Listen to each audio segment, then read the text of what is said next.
Bueno, entonces seguimos. Como les decía, vamos a definir sistema de coordenadas como un sistema compuesto por un origen y un conjunto de direcciones que nos van a permitir a nosotros especificar posiciones en el espacio.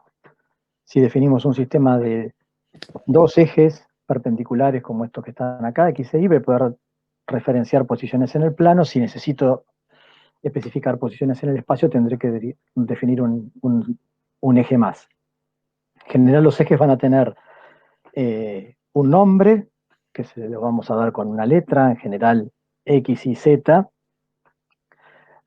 una escala y en general también se le puede dar una unidad, que me permita a mí tener idea de en qué cantidades, en qué unidades estoy midiendo esas unidades con las cuales defino los ejes. El sistema que vamos a usar nosotros, el sistema de coordenadas más usual que vamos a trabajar nosotros es el sistema de coordenadas cartesianas, que es este que está definido por los ejes perpendiculares X e Y.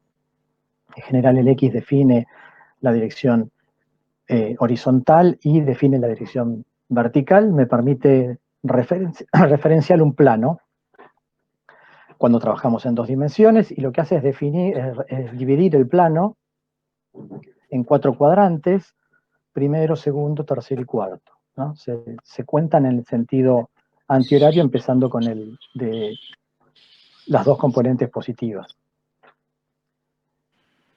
Y cualquier punto del plano yo lo voy a poder referenciar de forma única con un conjunto de coordenadas que hacen referencia al valor correspondiente en cada uno de esos ejes perpendiculares. Entonces, cualquier punto en el plano, este punto que está acá, el cursor lo ven, ¿no? Porque acá, como no tengo el puntero, Sí, sí se ve.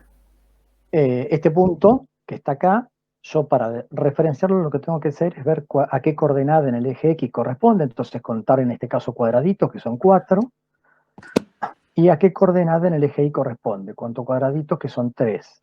Entonces a este punto lo voy a referenciar con el par ordenado que se escribe entre paréntesis 4,3.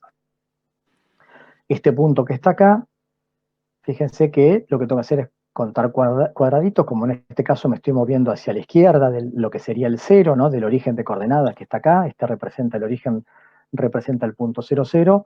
El eje X corresponde acá a la parte negativa de los reales. En este caso es -1, y en el eje Y -5. Entonces el punto este se referencia con el par ordenado -1, -5. Entonces de esta manera puedo cualquier punto del plano referenciarlo en forma unívoca. Y si yo doy mi origen de coordenadas y mi dirección de ejes y le doy el par ordenado, ustedes pueden saber dónde se encuentra ese par ordenado en el plano. De la misma manera, si queremos referenciar el espacio, necesitamos tres coordenadas. Va a haber un nuevo eje, que en este caso, si fuera eh, el espacio tridimensional, sería un eje que estaría saliendo de la hoja acá en el origen, ¿no? Vendría un eje que vendría hacia nosotros. Ese sería, lo llamamos en general el eje Z, y en ese caso, en lugar de 2, tendrá que dar 3 coordenadas. Entonces, en el espacio es un poquito más difícil de ver cuando proyectamos sobre el plano, pero bueno, si tenemos ahora las tres direcciones perpendiculares, X, Y, Z, yo tengo este punto acá, lo que tengo que hacer es proyectar ese punto sobre cada uno de los ejes para encontrar las coordenadas X y Z del punto. Y de esa manera puedo referenciar cada punto del espacio con un conjunto de coordenadas, en este caso de 3 coordenadas, también es que vamos a escribir entre paréntesis y separados por coma. En este caso, el espacio queda dividido en 8 de lo que se conoce 8 octantes.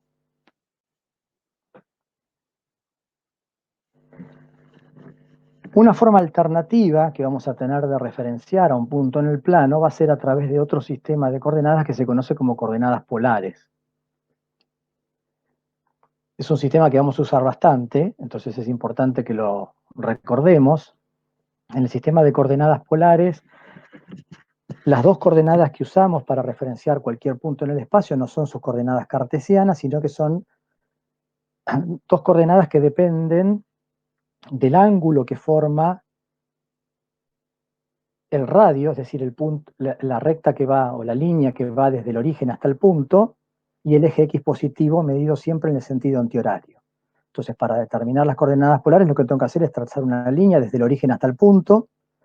La longitud de ese segmento se conoce como radio, y el ángulo que forma el eje X con ese segmento, medido en el sentido, siempre acuérdense, medido desde el eje X positivo hasta en el sentido antihorario, hasta la recta, hasta el segmento que me determina el radio, es lo que se conoce como el ángulo, θ.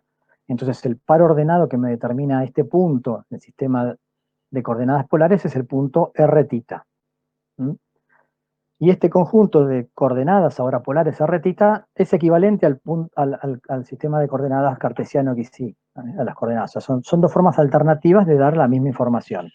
Yo, si doy Rθ o doy XY, en los dos casos estoy determinando este punto unívocamente en el plano. Entonces, para relacionarlos, fíjense que si yo tomo la coordenada X y tomo la coordenada Y del punto y el radio R, lo que me queda es un triángulo rectángulo determinado entre esos tres segmentos.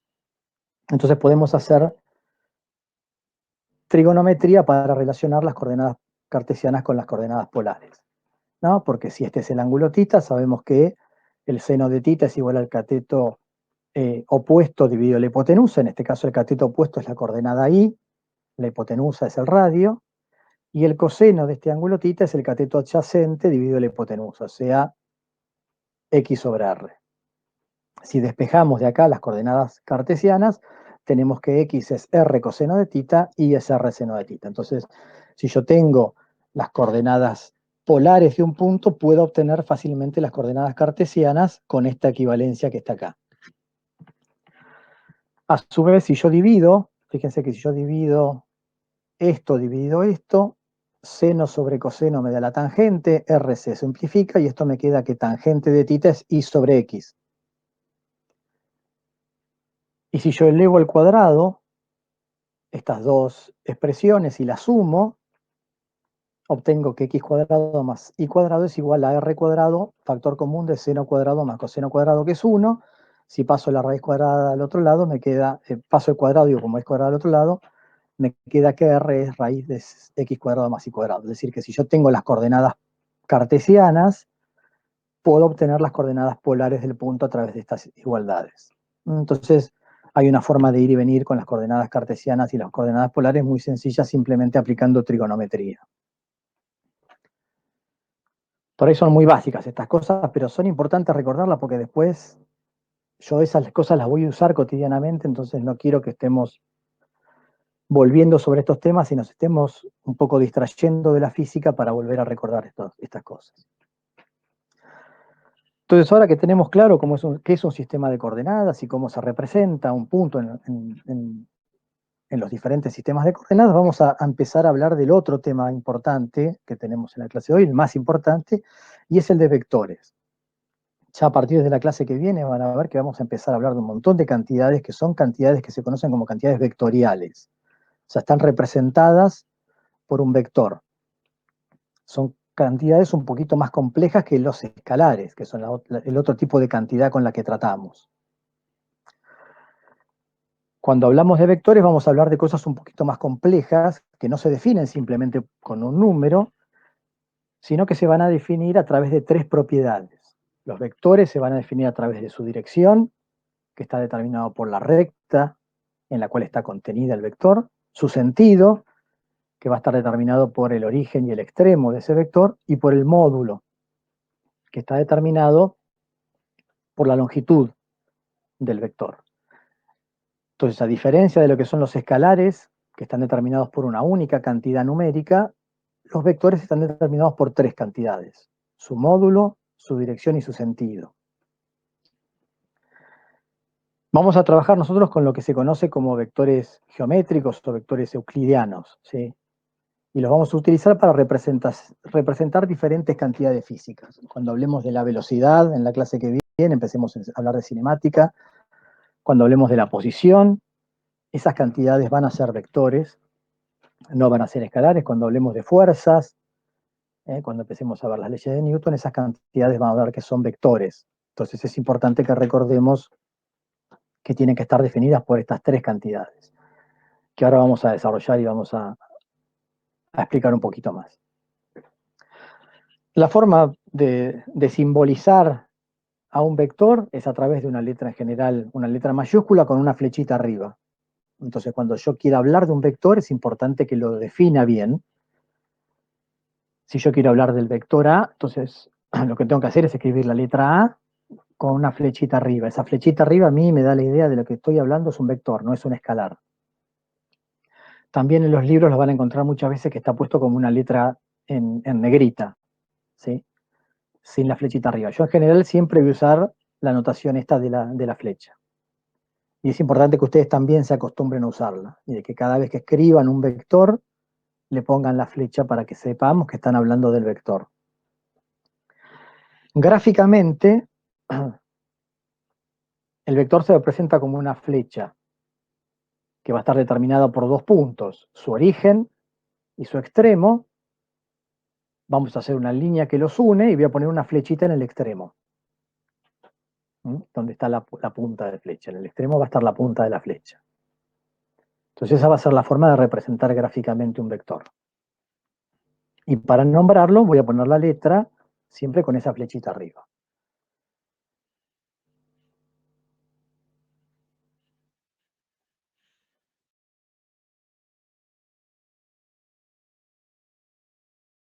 Entonces, como dijimos, las tres cantidades que me determinan este vector son su módulo, dirección y sentido. El módulo es la longitud que tiene esta línea. La dirección es la recta en la cual está contenida el vector, o sea, esta es la dirección. Y el sentido es de acá hacia allá, del origen al extremo. Esas son las tres cantidades que me definen un vector. En este caso, este vector particular.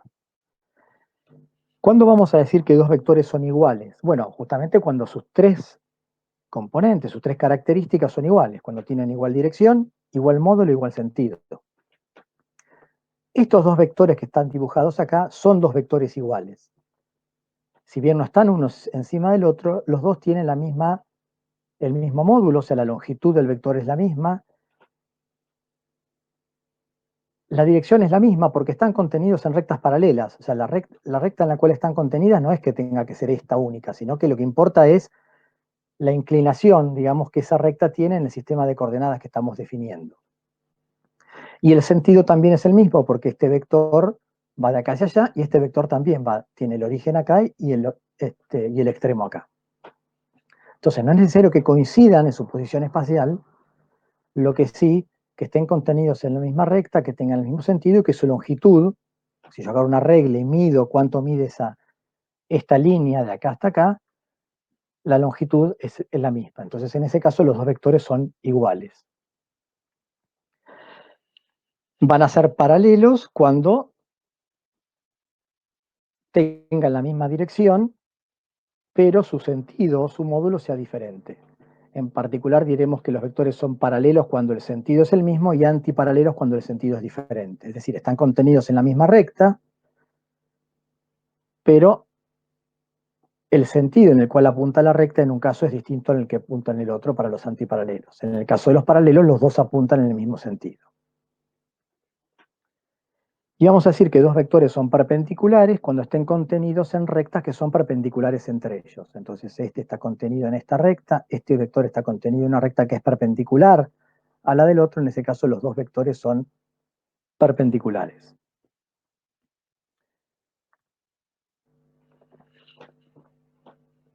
Para definir un vector matemáticamente lo vamos a hacer a través de lo que se conoce como las componentes del vector.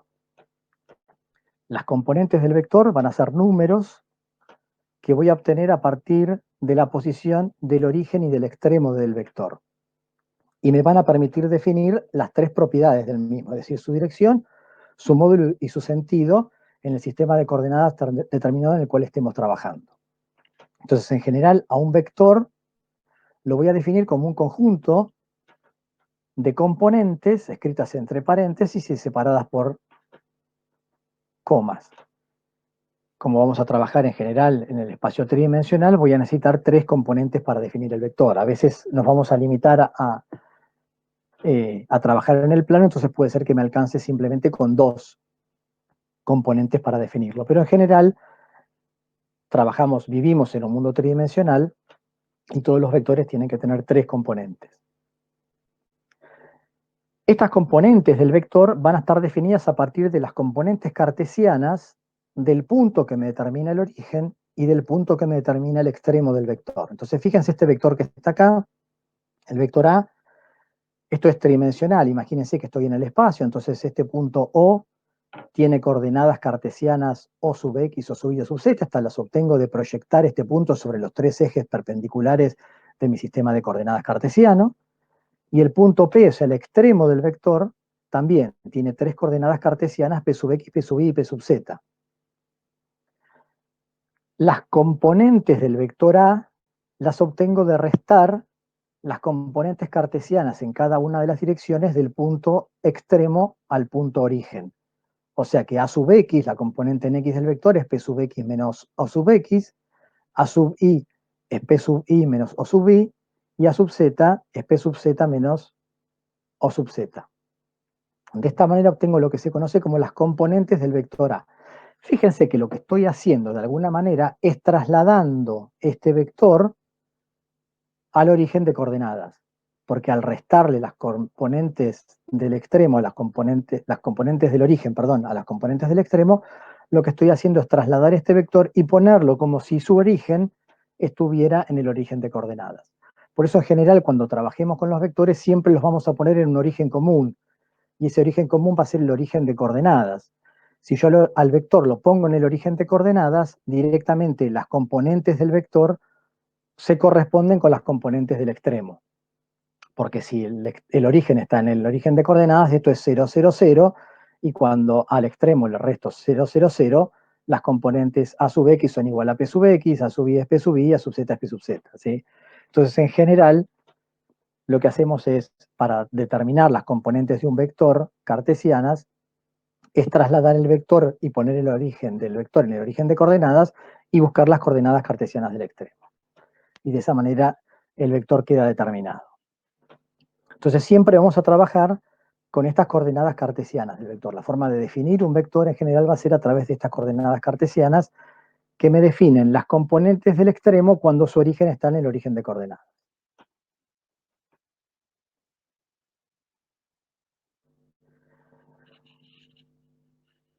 Hay una forma equivalente con la que también vamos a trabajar bastante, porque a veces facilita el álgebra, y es lo que se conoce como la notación canónica. Entonces, en vez de al vector definirlo como este conjunto de coordenadas cartesianas entre paréntesis y separados por z, lo voy a definir en función de lo que se conoce como los versores que me determinen las direcciones perpendiculares en mi sistema de coordenadas. Entonces voy a definir un versor no es otra cosa que un vector de módulo 1, voy a definir un versor que voy a llamar versor i, que me va a definir la dirección x en mi sistema de coordenadas. El versor j me va a definir la dirección y del sistema de coordenadas, y el versor k me va a definir la dirección z en mi sistema de coordenadas. Entonces, voy a escribir en forma canónica el vector a, que tenía notación cartesiana a sub x, a sub y, a sub z, es decir, estas eran las componentes del vector en el sistema de coordenadas cartesianos, como a sub x en la dirección del versor y, más a sub y en la dirección del versor j, más a sub z en la dirección del versor k. Entonces, como decía, donde los versores se definen de esta forma. Los versores es el vector 1, 0, 0 en las componentes cartesianas, el versor j es 0, 1, 0, el versor k es 0, 0, 1. Entonces, esto simplemente es una forma de escribir de manera alternativa las componentes del vector. Van a ver que yo lo voy a usar bastante esto también, porque muchas veces para sumar vectores va a ser más sencillo de escribir de esta forma. Pero es exactamente lo mismo. Simplemente es una forma alternativa de escribir las componentes del vector. Vamos a definir el vector nulo como aquel que tiene todas sus componentes iguales a 0, y en general lo voy a definir, lo voy a simbolizar como un 0 con una flechita arriba. Entonces, cuando tengamos que hablar del vector que se corresponde con las componentes 0, 0, eso es el vector nulo. No, digamos, no es lo mismo hablar de 0 que de hablar del vector nulo, porque si no, para operar yo no puedo operar entre escalares y y vectores. Si yo quiero operar, necesito que haya, definir el vector nulo de alguna manera, entonces lo defino de esa forma. Y una cosa importante es que los vectores no tienen signo. Los vectores tienen módulo, dirección y sentido, pero no tienen signo. El vector puede apuntar hacia allá, en esta dirección, y con la flecha de este lado. Por eso, o un vector que apunta hacia allá, no es que sea vector positivo y el que apunta hacia allá en el eje X es un vector negativo. ¿Sí? Los vectores no tienen signo, pero sí sus componentes tienen signo, porque las componentes de un vector, estos tres numeritos que me definen el vector, ¿no? Estas tres componentes, a sub x, a sub y a sub z, esas componentes sí tienen signo porque son escalares. Cada una de las componentes del vector es un escalar que me determina la componente del extremo del vector cuando su origen está en el origen de coordenadas. Entonces, lo que me está representando es un punto en el espacio de alguna manera, y cada componente representa la proyección de ese punto sobre el eje correspondiente a mi sistema de coordenadas. Entonces, las componentes sí pueden ser positivas o negativas, son escalares que van a tener signo. Entonces, si yo tengo un vector que está en este cuadrante, su componente en X será positiva, su componente en Y será positiva. Un vector que está por acá tiene componente en X positiva, componente en Y positiva. Un componente que está en el segundo cuadrante, un vector que está por acá, tiene componente en X negativa, componente en Y positiva. Bueno, y así puedo verlo para los cuatro. Acá serán las dos negativas, y acá será la componente en X positiva, la componente en Y negativa. Pero no confundamos las componentes con el vector. Si los vectores no tienen signo, los vectores tienen módulo, dirección y sentido. Pero sus componentes sí pueden ser positivas o negativas. Entonces no confundamos eso después. Por ahí cuando estemos trabajando con vectores yo voy a volver sobre este tema como para que no queden dudas al respecto. Bueno, entonces dijimos que los vectores quedan definidos por sus componentes. De manera que sus componentes tienen que ser suficientes para que yo pueda determinar las tres propiedades que dijimos que definen un vector. Es decir, su módulo, dirección y sentido. Es decir, yo tengo que ser capaz de determinar el módulo, la dirección y sentido de un vector a partir de sus componentes cartesianas. Entonces, ¿cómo hacemos para definir esto? Bueno, vamos a empezar por definir el módulo. Para hacerlo más sencillo lo voy a hacer en dos componentes, después vamos a pasar a tres, pero para que se vea más claro, porque a veces ver la tridimensionalidad proyectada sobre el plano tiene algunas dificultades. Entonces, el módulo de un vector, como dijimos, es la distancia entre el origen y el extremo, ¿sí? Es la longitud geométrica de la línea esa que representa el vector. Y lo vamos a simbolizar como al vector A puesto entre dos líneas. Esta es la forma de definir o de simbolizar el módulo del vector A. Entonces vamos a ver cómo lo calculamos. Grafiquemos el vector A, supongamos que el vector A tiene componentes A sub X, A sub Y, entonces lo grafico con su origen en el origen de coordenadas, el extremo dado por las coordenadas A sub X, A sub Y, el extremo, en un sistema de coordenadas cartesianas. Entonces, el módulo del vector es la longitud de esta recta que va desde el origen hasta el extremo. Eso es el módulo del vector. Y lo podemos calcular utilizando simplemente el teorema de Pitágoras, con este triángulo rectángulo que queda determinado entre el módulo, la componente en Y y la componente en X. Fíjense que la componente en X es el cateto adyacente, la componente en Y es el cateto opuesto, la hipotenusa es el módulo del vector. Es decir, que la hipotenusa al cuadrado, es decir, el módulo al cuadrado es igual al cateto adyacente al cuadrado más el cateto opuesto al cuadrado. Si yo paso la raíz cuadrada, aplico raíz cuadrada de los dos lados, lo que obtengo es que el módulo del vector A es igual a la raíz cuadrada de A sub X cuadrado más A sub Y cuadrado. Entonces fíjense que a partir de las componentes cartesianas puedo determinar el módulo de esta forma.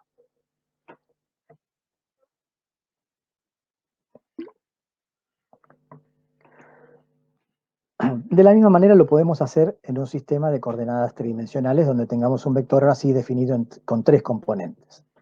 Entonces, fíjense que acá tengo las tres direcciones perpendiculares X y Z. El vector es este que está determinado con esta línea negra, acá está el extremo. Entonces, si yo proyecto las componentes, acá tengo las tres componentes del vector, a sub x, a sub y, a sub z. Entonces, fíjense que yo puedo hacer este triángulo que está sombreado acá, donde la hipotenusa es el módulo del vector. La hipotenusa. El cateto opuesto es la componente en z del vector. La componente en z del vector. Y el cateto adyacente, ¿sí? Fíjense que es la hipotenusa de este otro triángulo que queda acá determinado, que es lo que calculamos recién. Es la hipotenusa del triángulo determinado entre el cateto adyacente y el cateto opuesto dado por las componentes en a sub x y a sub y. O sea que esta hipotenusa, que pasa a ser el cateto adyacente de este otro triángulo que estamos construyendo acá, es la raíz cuadrada de a sub x cuadrado más a sub y cuadrado. ¿Lo ven eso?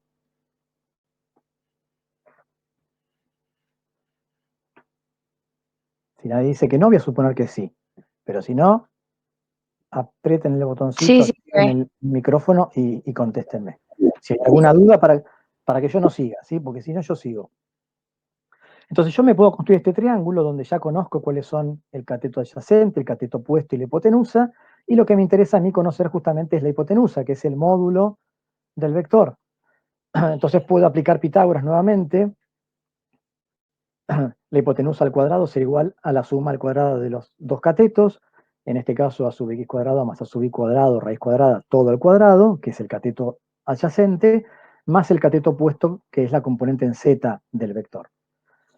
Nuevamente aplico raíz cuadrada de los dos lados y obtengo que el módulo del vector A, ahora en tridimensionales, en tres dimensiones, es la raíz cuadrada de a sub x cuadrado más a sub y cuadrado más a sub z cuadrado. Es decir que es la suma cuadrática de las componentes del vector raíz cuadrada. Entonces, si yo conozco las componentes cartesianas del vector, de esta manera puedo determinar el módulo del vector. ¿Cómo hago para determinar la dirección y el sentido del vector? Bueno, para determinar la dirección y sentido del vector en el sistema cartesiano, lo que tengo que hacer es asociarlo con ciertos ángulos. Los voy a asociar con lo que se conoce como ángulos de posición. Y son los que me van a permitir a mí determinar a partir de las componentes cartesianas la dirección y sentido.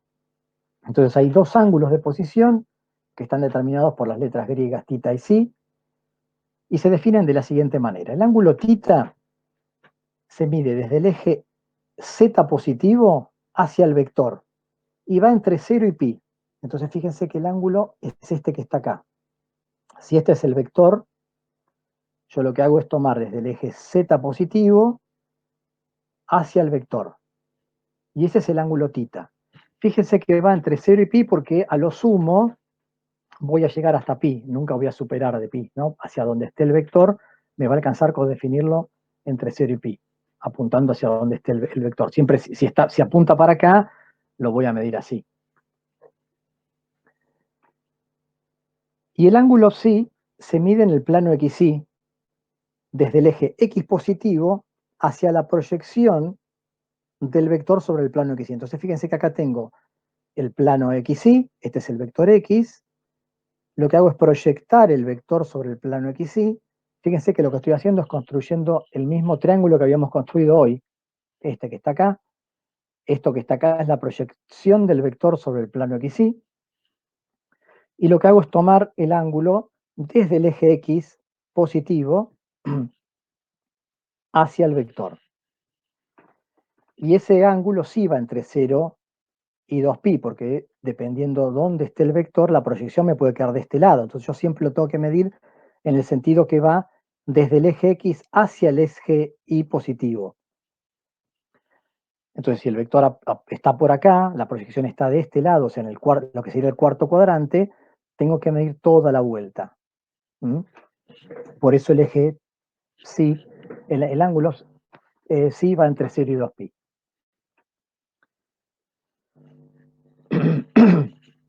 Bueno, ¿cómo hago para determinar esos vectores?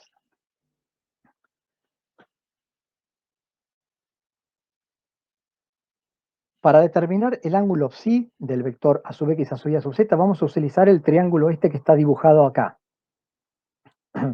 O sea, el ángulo que esté hecho con la proyección del vector sobre el plano XY, la componente A sub X y la componente A sub Y. Este punto es A sub X, A sub Y 0, este punto es A sub X 0, 0 y este punto es el origen de coordenadas. Entonces, entre esos tres puntos determino un triángulo y con ese triángulo puedo determinar el ángulo psi haciendo un poquito de trigonometría. Entonces, el seno de psi va a ser el cateto opuesto dividido la hipotenusa. Fíjense que la hipotenusa es la raíz cuadrada sub x cuadrado más a sub y cuadrado. El cateto opuesto es a sub y. El coseno será el cateto adyacente dividido la hipotenusa. Y la tangente será a sub y sobre a sub z. ¿Estamos bien hasta ahí? Estoy Sí, haciendo trigonometría con este triángulo que me queda acá determinado acá abajo.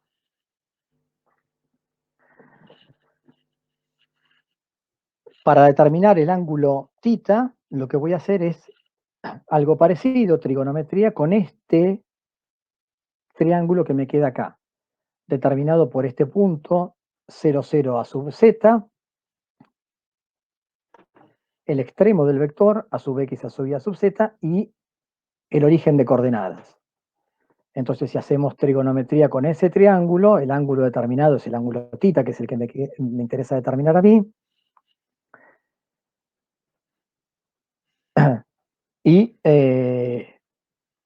si hacemos trigonometría con ese triángulo, el seno de θ va a estar determinado por la raíz cuadrada de a sub x cuadrado más a sub y cuadrado sobre a, porque fíjense que eso es el cateto opuesto, este lado, fíjense que es igual a la proyección del vector sobre el plano x e y. Entonces la longitud del cateto opuesto es la raíz cuadrada de a sub x cuadrado más a sub y cuadrado.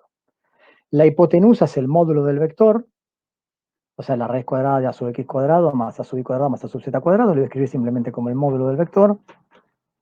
El coseno es el cateto adyacente dividido la hipotenusa, es decir, a sub z dividido la hipotenusa o el módulo, y la tangente es cateto opuesto dividido cateto adyacente. Entonces, de estas relaciones que escribimos acá, podemos determinar los ángulos de posición. Entonces hay que hacer un poquito de álgebra ahora, no los quiero aburrir demasiado con esto, es más fácil cuando lo hago en el pizarrón porque lo voy desarrollando. Yo de todos modos acá les pongo un poco cuál es el mecanismo. De esta relación que me da el coseno de psi, yo puedo despejar a sub x. Fíjense que paso esta raíz cuadrada multiplicando, entonces me queda que a sub x es esta raíz cuadrada por el coseno de psi. Y de esta otra relación, puedo de nuevo pasar multiplicando esta raíz cuadrada acá y me queda a sub i al cuadrado, a sub i igual a la raíz cuadrada de a sub x cuadrado más a sub i cuadrado por el seno de psi. Y de la última relación que teníamos para el coseno de θ, del segundo conjunto de relaciones, despejo de esta a sub z, paso multiplicando el módulo del vector y tengo que a sub z es el módulo del vector por coseno de θ. Y de esta otra relación, que me daba el seno de θ, si paso multiplicando el módulo acá, tengo que la raíz cuadrada de a sub x cuadrado más a sub y cuadrado es igual al módulo de a, o sea, el módulo del vector por el seno de θ. Entonces, lo que voy a hacer es a esta relación usarla para reemplazar en la primera y en la segunda la raíz cuadrada de a sub x cuadrado más a sub y cuadrado, en función del módulo del vector y del seno de uno de los ángulos de posición, del ángulo θ. Entonces, si reemplazo esto acá y esto acá, obtengo estas tres relaciones que están escritas acá abajo. A sub x es el módulo del vector seno de θ, seno de psi. A sub i es el módulo del vector seno de psi, seno de θ, seno de psi. Y a sub z es el módulo del vector por coseno de θ. Entonces, fíjense que acá tengo la forma de obtener las componentes cartesianas a partir del módulo y de los dos ángulos de posición que me determinan el módulo y la dirección, y de las relaciones anteriores que teníamos de cualquiera de estas dos, no sé si las escribí después, no, Pero de estas relaciones, tomando cualquiera de estas dos, yo puedo reconstruir a partir de las componentes cartesianas, obtener los ángulos de posición. Entonces, así como había una relación entre las componentes cartesianas y las componentes polares en 2 dimensiones, en este caso obtengo una relación entre las componentes cartesianas en 3 dimensiones y lo que se conoce como las componentes esféricas, ¿sí? En 3 dimensiones de un vector. El módulo y los 2 ángulos de posición, en este caso θ y psi, que me determinan las 3 propiedades del vector, es decir, el módulo, la dirección y sentido. Entonces siempre podemos hacer un ida y vuelta entre las componentes cartesianas y lo que se conoce como componentes esféricas, que son el equivalente a las componentes polares en 3 dimensiones. Entonces son 2 formas alternativas de definir un vector. En general, cuando estemos en el espacio vamos a trabajar siempre más con las componentes cartesianas, porque resulta más sencillo a la hora de operar. Bueno, definimos ya ahora de forma bastante concreta de qué se trata un vector.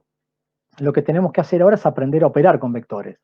Así como sabemos sumar, restar, multiplicar, dividir escalares, con los vectores también podemos hacer operaciones, pero van a tener algunas características diferentes de lo que ocurre con los vectores y de hecho vamos a tener alguna operación distinta. Y van a ver que hay alguna operación que no podemos hacer entre vectores. De hecho, los vectores los vamos a poder sumar, los vamos a poder restar, lo vamos a poder multiplicar por otro vector, y van a ver que los vamos a poder multiplicar de 2 formas diferentes, y lo vamos a poder multiplicar por un escalar, por un número real. Lo que no vamos a poder hacer es dividir vectores. No existe la operación de división entre vectores. Entonces vamos a considerar 3 vectores, el vector A, dado por sus componentes cartesianas a sub x, a sub y a sub z, el vector B, dado por sus componentes cartesianas b sub x, b sub y, b sub z, y el vector C, dado por sus componentes cartesianas c sub x, c sub y c sub z. Son 3 vectores y K para nosotros va a ser un escalar. Es un número. Entonces la suma algebraica de vectores se realiza, se define de la siguiente forma. Cuando yo sume 2 vectores, lo que voy a hacer es sumar componente a componente las componentes de cada uno de los vectores. Y el resultado de la suma de 2 vectores me va a ser otro vector. Entonces el resultado de sumar un vector A más un vector B va a ser un vector C. ¿Cómo obtengo el resultado de la suma vectorial de los vectores A más B? Sumando las componentes del vector A con las componentes del vector B en la misma dirección. Es decir, la componente del vector resultante C en la dirección X se obtiene sumando la componente del vector A en la dirección X más la componente del vector B en la dirección X. La componente del vector resultante C en la dirección Y se obtiene sumando las componentes de los 2 vectores en la dirección Y. La componente del vector suma en la dirección Z se obtiene sumando las componentes de los 2 vectores en la dirección Z. Entonces el vector suma lo obtengo de esta forma, lo puedo escribir de esta forma, como el vector A sub X más B sub X, A sub Y más B sub Y, A sub Z más B sub Z. Y el resultado de la suma de esos 2 vectores es otro vector que llamamos vector C y podemos escribir de esta forma en función de sus componentes.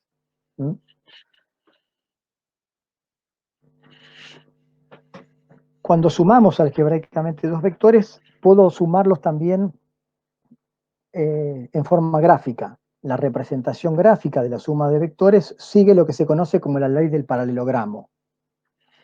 Entonces, si yo tengo el vector A y tengo el vector B y lo que quiero es sumarlos, para sumar los vectores A y B en forma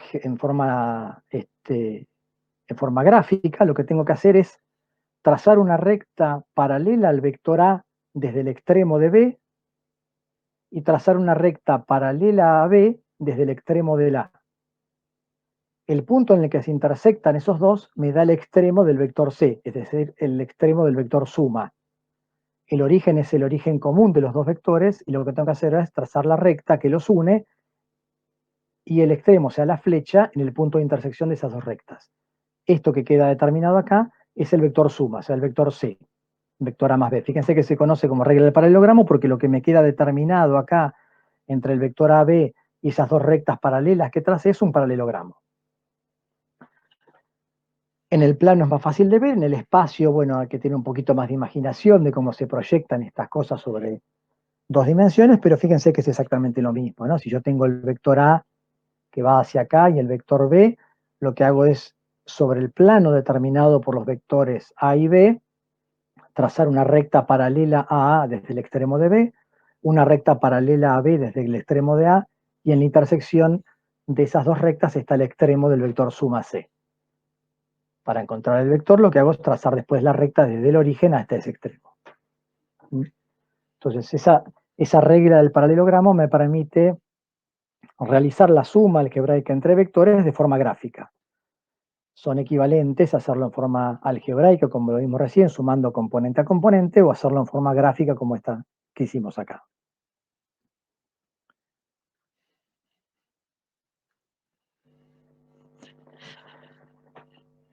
Otra operación que podemos hacer es multiplicar un vector por un escalar. Cuando multiplico un vector por el escalar, lo que se hace es multiplicar cada una de las componentes del vector por el escalar por el cual estoy multiplicando. Y el resultado que obtengo de la multiplicación de un vector por un escalar es otro vector. Entonces, si yo multiplico el vector A por un escalar K, fíjense que lo voy a escribir como, en este caso voy a usar la notación canónica del vector A. Acuérdense que la notación canónica es aquella en la cual usamos los versores IJK que me definen las direcciones perpendiculares. Los versores eran vectores de longitud de módulo 1, que me definían las direcciones X, Y y Z en mi sistema de coordenadas. Entonces la forma canónica de escribir el vector K es esta que está acá. Si yo multiplico el vector K, el vector A por el escalar K, lo que tengo que hacer es simplemente distributiva en cada uno de estos tres términos, y lo que obtengo es otro vector con coordenadas cartesianas K por A sub X, K por A sub Y y K por A sub Z. Entonces, el resultado de multiplicar un vector por un escalar es otro vector que tiene estas componentes. Si llamamos a este vector resultante del resultado de la operación por el escalar K como vector C, C es igual a K por A, de forma tal que las componentes del vector C, o sea, C sub X es K por A sub X, C sub Y es K por A sub Y, C sub Z es K por A sub Z. Entonces simplemente lo puedo pensar como una distributiva sobre la forma canónica de expresar el vector K, el vector A. Y el resultado nuevamente sigue siendo un vector.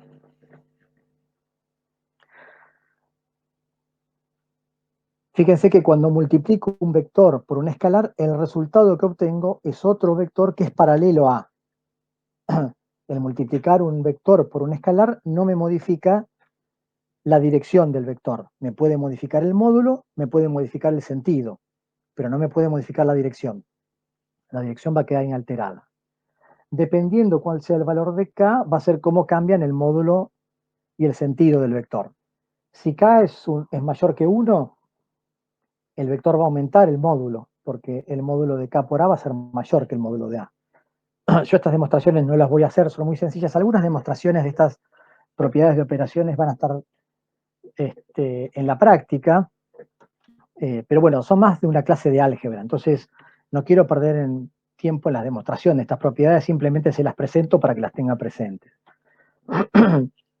Pero en general son bastante sencillas de demostrar. Fíjense que acá lo que habría que hacer es simplemente escribir el módulo de estos dos vectores en función de la definición del módulo que hicimos, como la raíz cuadrada de las componentes, la suma de las componentes al cuadrado. Y ver que se cumple esta desigualdad.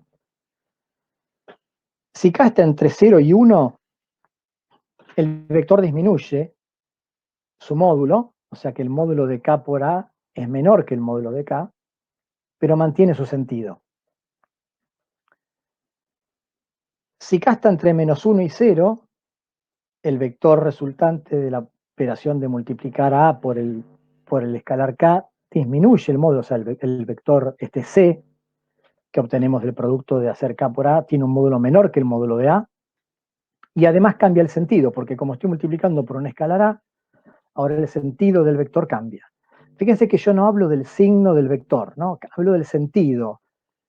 el signo no tiene sentido, es una redundancia lo que digo, ¿no? Pero no podemos definir, acuérdense, un signo para los vectores.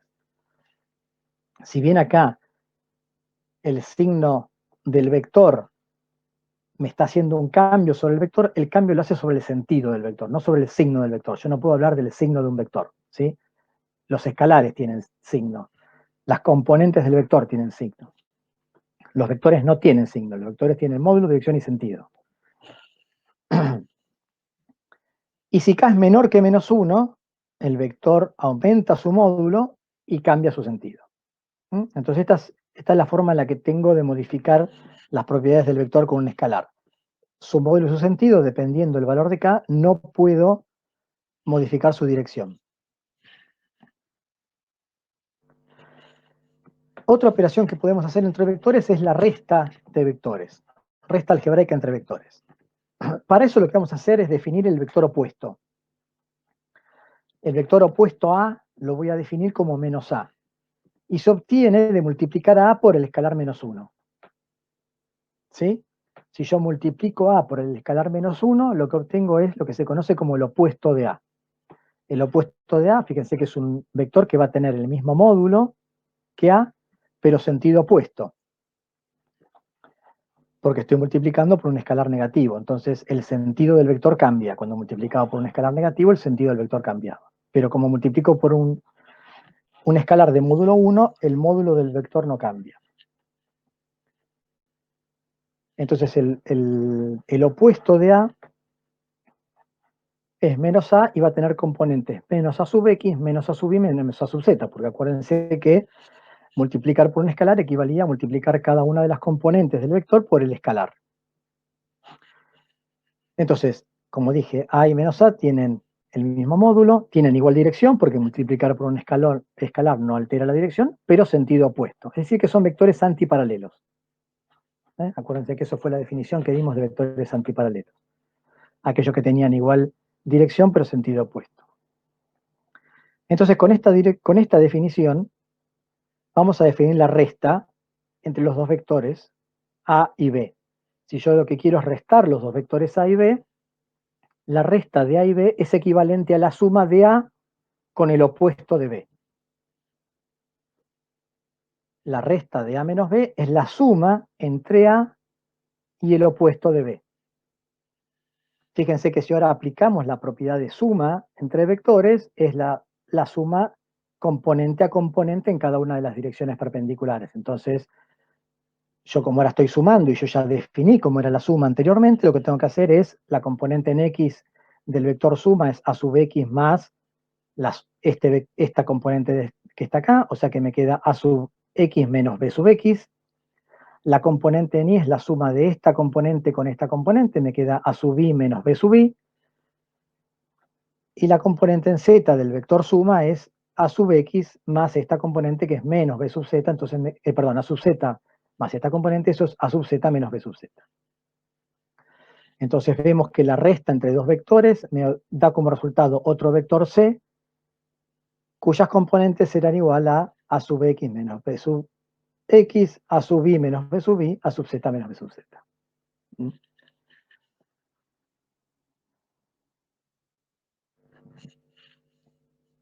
¿Qué otras operaciones podemos hacer entre vectores? Dijimos que podemos multiplicar, podemos hacer producto entre vectores.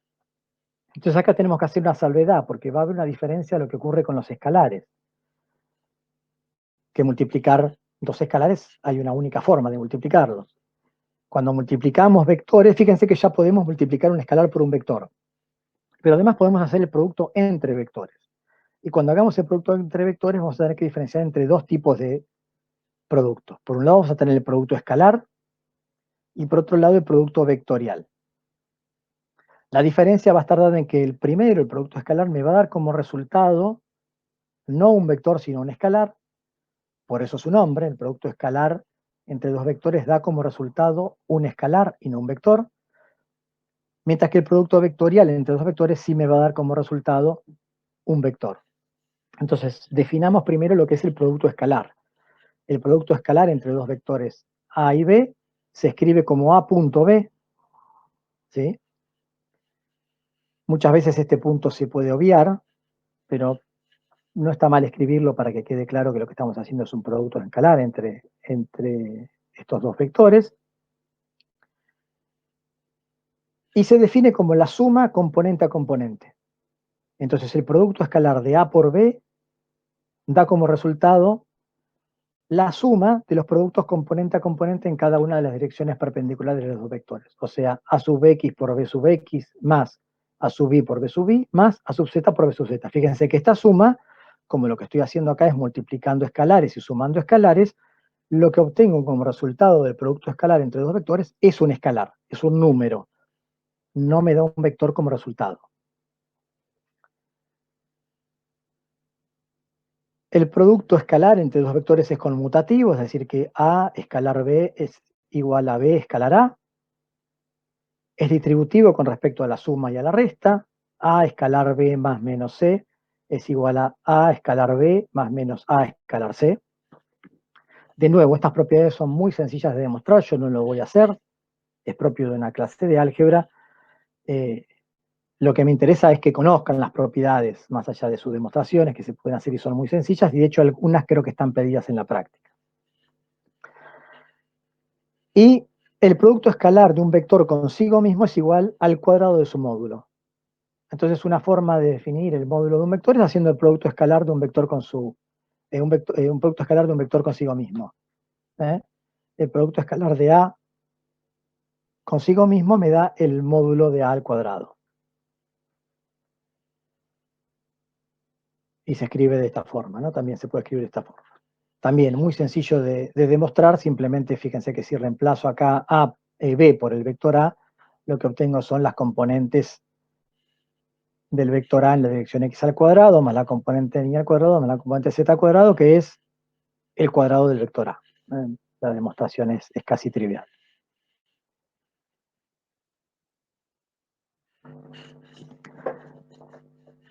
Podemos hacer una definición geométrica también del producto vectorial, de forma tal de que quede definido entre los módulos y el ángulo sostenido entre los dos vectores. Entonces imagínense que tenemos dos vectores A y B, tales que existe entre ellos un ángulo, en este caso dado por el ángulo alfa, ¿sí? Entonces el ángulo entre los dos vectores A y B es este ángulo que está acá, que es el ángulo alfa. Fíjense que este vector que va de acá hasta acá es el vector A menos B. Para eso lo que tendrían que hacer es definir acuérdense cómo definimos la recta geométrica entre vectores, la recta algebraica entre vectores, que era sumar el opuesto. Entonces yo tendría que graficar el opuesto de B, es decir, un vector que va en la dirección opuesta a la de B, y hacer la suma entre esos dos vectores. Si hago la suma entre esos dos vectores, van a ver que el resultado que me da es este vector que está acá. Yo se lo dejo como tarea para que lo verifiquen ustedes y usen como las propiedades que definimos.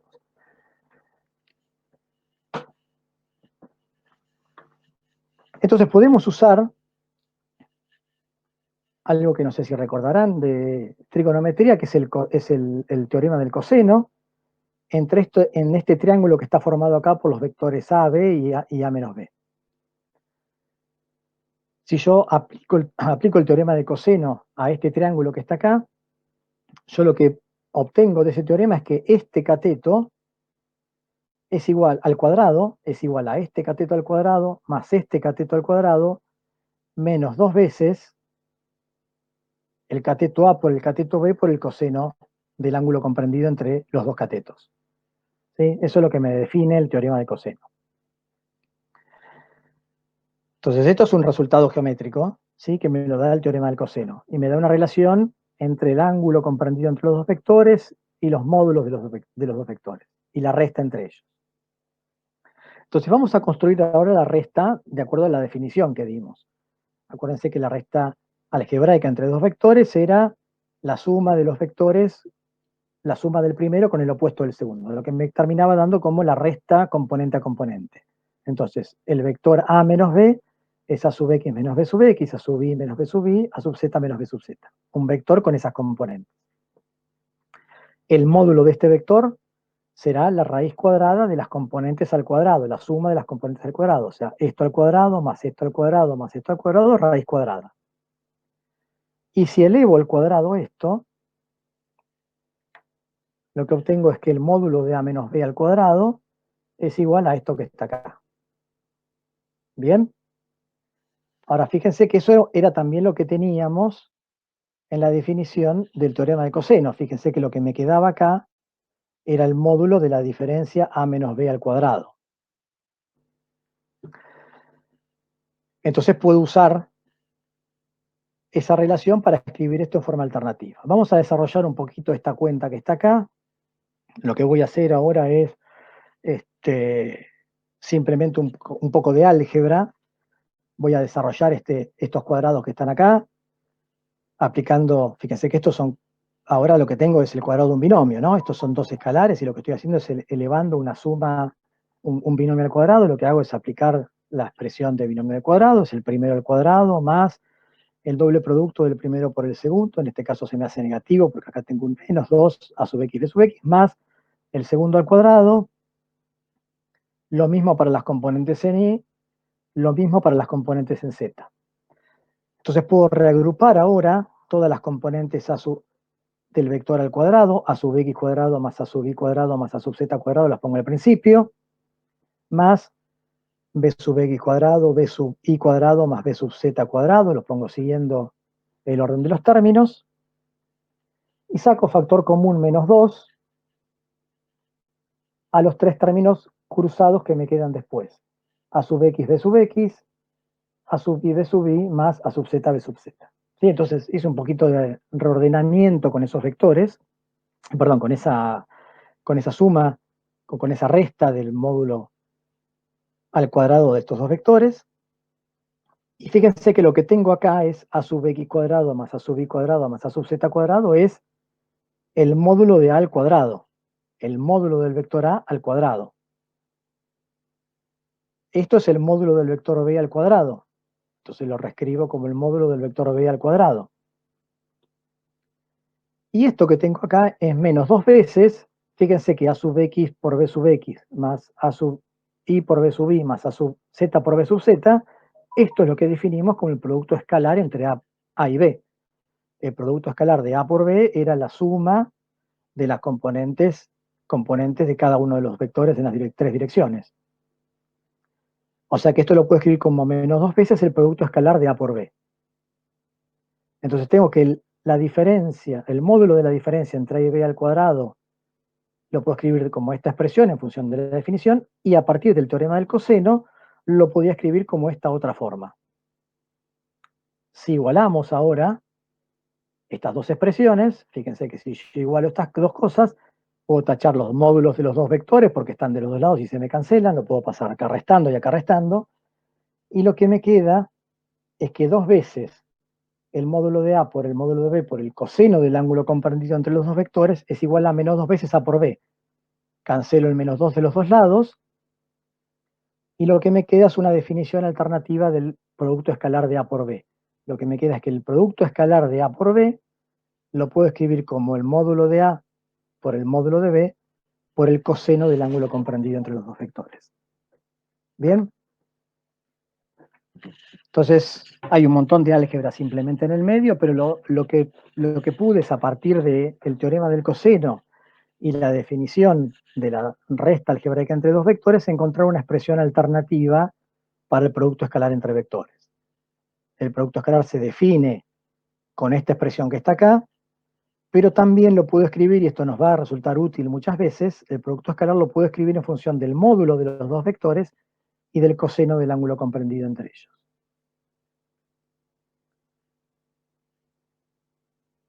¿Estamos?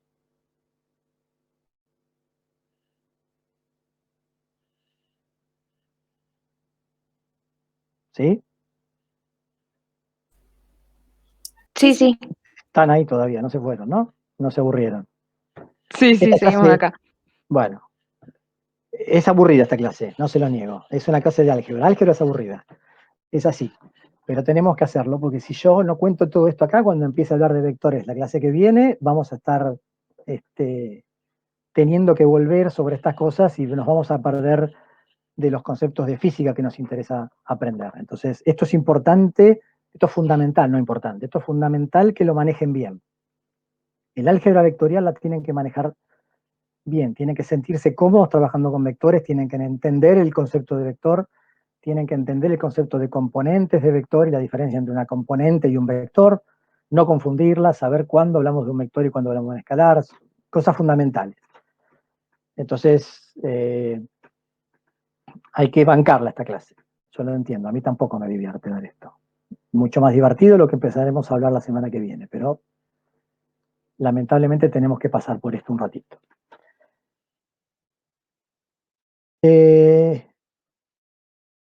Entonces, como dijimos, tenemos dos formas alternativas de escribir el producto escalar entre dos vectores, son equivalentes, la puedo escribir en función de sus componentes cartesianas, como la suma, el producto componente a componente y la suma, o en función del módulo y el ángulo comprendido. Fíjense que esto me da una propiedad interesante de los vectores, porque al estar relacionado con el ángulo comprendido entre los vectores, si el ángulo entre ellos es 90 o 270, el producto escalar es 0. El producto escalar entre dos vectores, tal que el ángulo entre ellos es 90 o 270, es 0, porque el coseno de 90 al coseno de 270 es 0.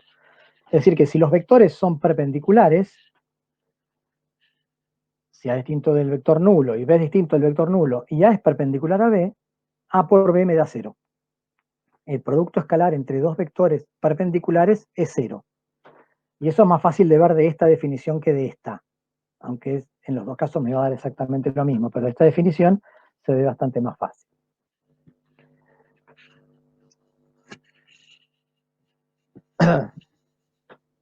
La otra operación entre vectores es el producto vectorial. Acá me faltó algo. Bueno, lo puse después. El producto vectorial entre dos vectores A y B se simboliza ahora como A cruz B. El producto ahora se pone como una cruz, más asociada con el producto, con la multiplicación que usamos para los escalares. Pero fíjense que en escalares por ahí usamos el punto o la cruz como símbolo de multiplicación indistintamente. En este caso, el punto me denota el producto escalar, la cruz me denota el producto vectorial y son muy diferentes el resultado que obtengo de uno de otro. Entonces hay que ser bien claros en cuanto a cuál es el tipo de producto que estoy queriendo expresar.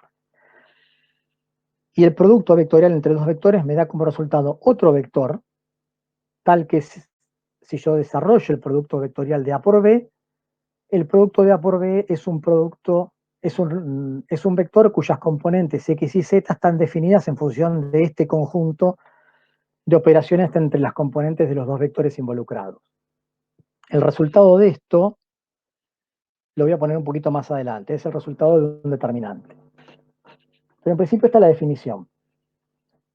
El producto es anticonmutativo, es decir, ahora si yo no puedo cambiar el orden del producto entre A y B, si yo cambio el orden lo que obtengo es el vector opuesto, porque sé que el resultado de A por B es menos el resultado de B vectorial A, es decir, que me aparece el mismo vector pero multiplicado por menos 1. Eso fue lo que definimos como vector opuesto. Es distributivo respecto a la suma y la resta, de la misma forma que leo el producto escalar. El producto vectorial por un escalar K, si yo tengo el producto escalar y lo multiplico por un escalar K, bueno, lo puedo escribir como K por el vector A, escalar vectorial el B, o A vectorial K por B, es decir, que el K se puede distribuir en cualquiera de los dos. Y el producto vectorial de un vector consigo mismo me da el vector nulo. A escalar A me da 0. Esto va a ser evidente a partir de algunas propiedades que veamos más adelante del producto vectorial.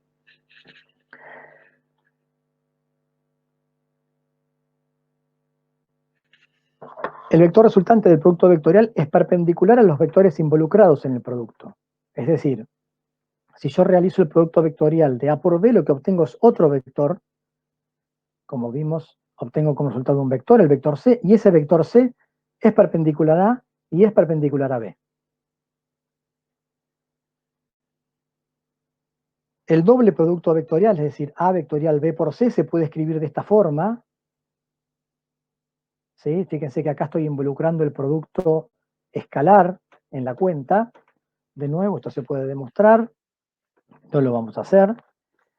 Y el producto mixto, A escalar B por C, se puede escribir como A escalar B vectorial C se puede escribir como A vectorial B escalar C.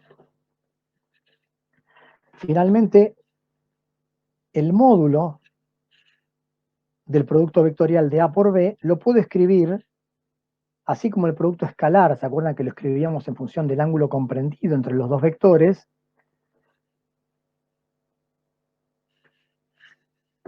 El módulo del producto vectorial lo puedo escribir también en función de los módulos de los dos vectores A y B y del ángulo comprendido, en este caso con el seno. Acuérdense que el producto escalar era módulo de A, módulo de B, seno de alfa. En este caso no estoy escribiendo el producto vectorial, sino que estoy escribiendo el módulo del producto vectorial, porque claramente esto es un escalar, entonces no puedo expresar un vector en función de este número de acá. Lo que estoy expresando es el módulo del producto vectorial. El módulo del producto vectorial lo puedo expresar en función del seno del ángulo comprendido entre los dos vectores y los módulos de los dos vectores. Entonces, el resultado de este producto vectorial que está escrito acá, para los que se acuerdan un poquito de álgebra, es el resultado del determinante de la matriz 3×3 que se construye a partir de poner como primera fila las direcciones perpendiculares dadas por los versores I, J, K, como segunda fila las componentes del primer vector, a sub X, a sub Y, a sub Z, como tercera fila las componentes del vector B, B sub X, B sub Y, B sub Z. Y lo que tengo que hacer es calcular el determinante de este vector 3×3. ¿Cómo se calculaba el determinante de un vector 3×3? Tomando determinantes de matrices 2×2, tachando filas y columnas. ¿Sí? Entonces, para calcular el determinante, tacho la primera fila, tacho la primera columna, y el primer término corresponde al -1 elevado a la posición del término del elemento tachado en la primera fila, en este caso la posición es 1,1, o sea que esto va a ir elevado a la posición, al índice 1 más 1, la suma de los índices de la posición de este elemento, multiplicado por el determinante 2×2 que me queda de la matriz 2×2, que es esta. O sea, A sub I, B sub Z menos A sub Z, B sub I. Multiplicado por el elemento que taché, en este caso el versor I. Ese es el primer término del resultado del determinante, es decir, el primer término del producto vectorial. Fíjense que me da el vector, la componente del vector en la dirección X, porque está multiplicado por el versor I. Como esto es positivo, este -1 se me hace 1. ¿No? Perdón, como esto es par, esto se me hace positivo. El segundo término proviene de tachar, siempre tacho la primera fila y la segunda columna. El elemento tachado que queda ahora de la matriz 3×3 es este, el J, entonces será el que aparezca multiplicando al final, y corresponde a una posición 1, 2, o sea que voy a tener el -1 elevado a la potencia 1 más 2. Por eso en este caso, este término es negativo, porque estoy elevando a un exponente impar, entonces el segundo término, fíjense que es negativo. Y el término lo obtengo calculando el determinante de la matriz 2×2 que me queda de tachar esta fila y esta columna, o sea, A sub X, B sub Z menos A sub Z, B sub X.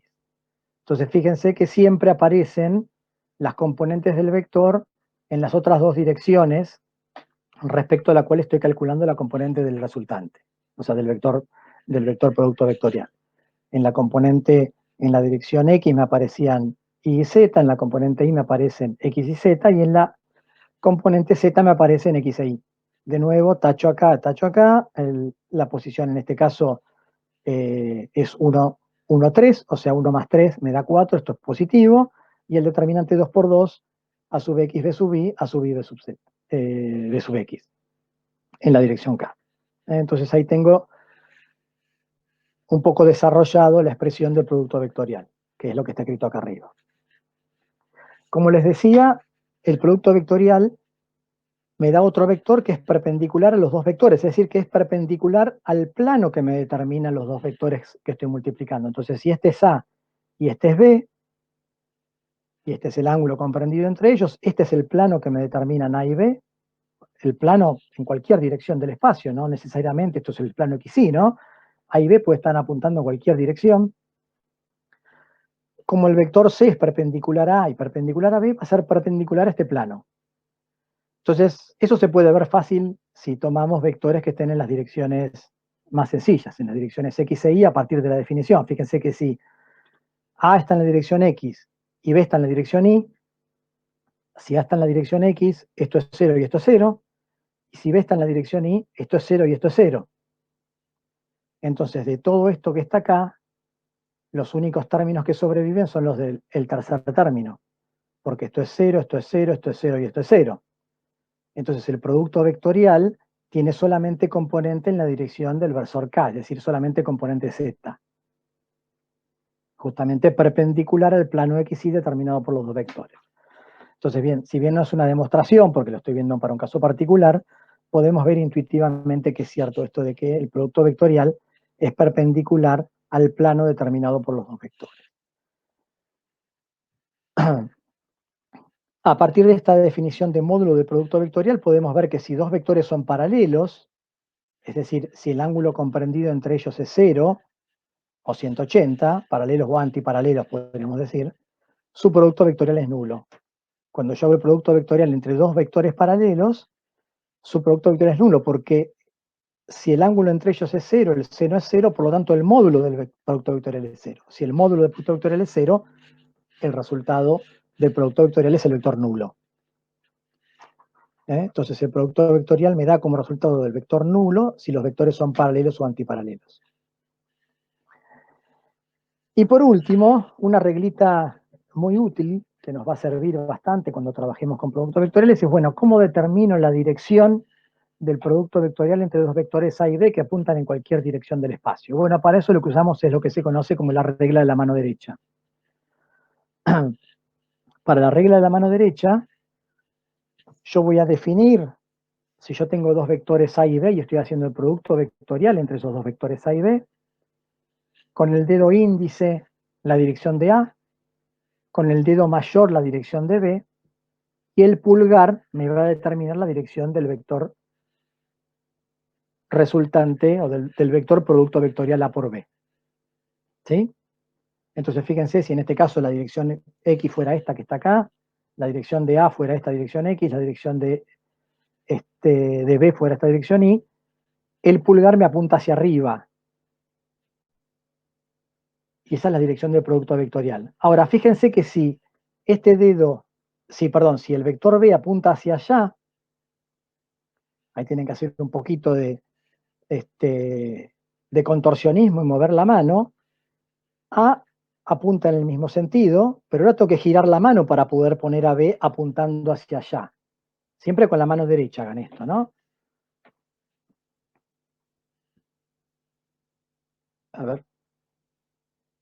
Me queda una después, pero a ver si, no sé si ustedes ven mi cámara ahí.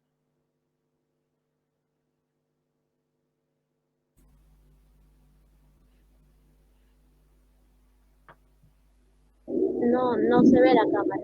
Solo el PowerPoint. Ahí ven mi cámara. Bueno, entonces, si A apunta hacia allá, ¿ven ahí mi mano? Y B apunta hacia allá, el resultado que me da del producto vectorial es hacia arriba.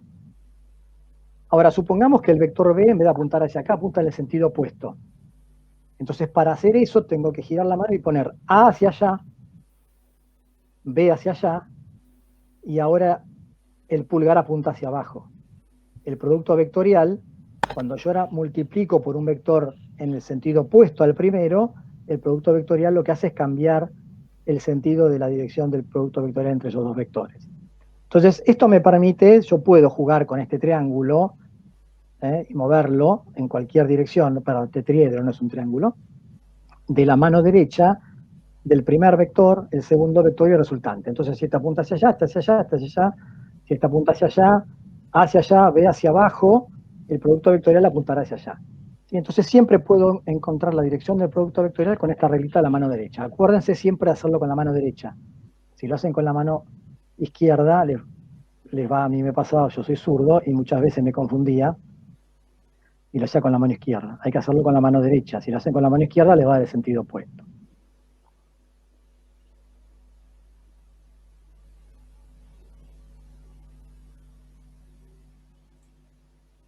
Entonces van a ver que va a haber operaciones, que vamos a usar la operación de producto vectorial para definir ciertas cantidades en física.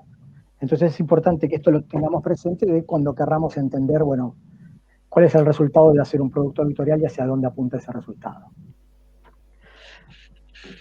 ¿Para qué me sirven entonces los vectores? Bueno, acá les doy un par de ejemplos. Ya en la clase que viene vamos a empezar a hablar de vectores específicos y los vamos a empezar a usar cotidianamente, pero para darles un par de ejemplos, cuando empecemos a hablar de cinemática, lo primero que vamos a querer hacer es referenciar la posición de un cuerpo en el espacio, y para poder referenciar en forma unívoca la posición de un cuerpo en el espacio, lo que voy a hacer es definir primero un sistema de coordenadas, como dijimos hoy. Voy a usar el sistema de coordenadas cartesianas, X, Y y Z, para referenciar el espacio tridimensional en el que vivimos, y las posiciones van a estar definidas por los vectores dados por cuyo origen va a estar en el origen de coordenadas y cuyo extremo va a estar en la posición en la que el cuerpo se encuentre. Entonces yo a la posición de un vector la voy a definir con un vector que vamos a llamar R, que vamos a expresar por las coordenadas X y Z, que van a estar asociadas con las coordenadas cartesianas de ese objeto en el espacio tridimensional. Entonces la posición de una partícula en el espacio tridimensional la voy a definir con un vector. Cuando un cuerpo se mueva en el espacio y pase de una posición inicial a una posición final, voy a definir el desplazamiento de ese vector como la diferencia entre las posiciones finales e iniciales de ese vector. Y eso lo voy a escribir como delta R, es decir, como la resta entre esos dos vectores, R inicial y R final. Y ese desplazamiento también va a ser un vector, y va a estar dado por la operación que definimos hoy, la operación resta algebraica entre vectores. Entonces, si yo conozco la posición inicial y la posición final del vector, a partir de esos dos vectores puedo construir el desplazamiento como la resta entre esos dos vectores, que va a ser simplemente la resta de la componente a componente en cada una de las direcciones. Y me va a dar como resultado este vector que está acá. Entonces vamos a construir, van a ver que vamos a construir a partir de este vector posición varios vectores. Después, a medida que este vector se mueve en el espacio, yo voy a poder definir otro vector que va a ser la velocidad de ese vector. Y la velocidad para nosotros acá en física va a ser también un vector, a diferencia de lo que estamos acostumbrados a definir en la vida cotidiana como velocidad, que para nosotros la velocidad en la vida cotidiana es un escalar. Si yo les pregunto cuál es la velocidad a la que se mueve un auto, ustedes me van a decir 40 kilómetros por hora. Y 40 kilómetros por hora es un escalar, ¿sí? Es un número. No tiene tres propiedades como un vector, no tiene módulo, dirección y sentido. Bueno, para nosotros eso no va a ser una velocidad. Para nosotros la velocidad en física va a ser una cosa un poquito más compleja y la vamos a definir a partir de un vector. La velocidad va a tener módulo, dirección y sentido. Entonces vamos a tener que cambiar un poquito el vocabulario de algunas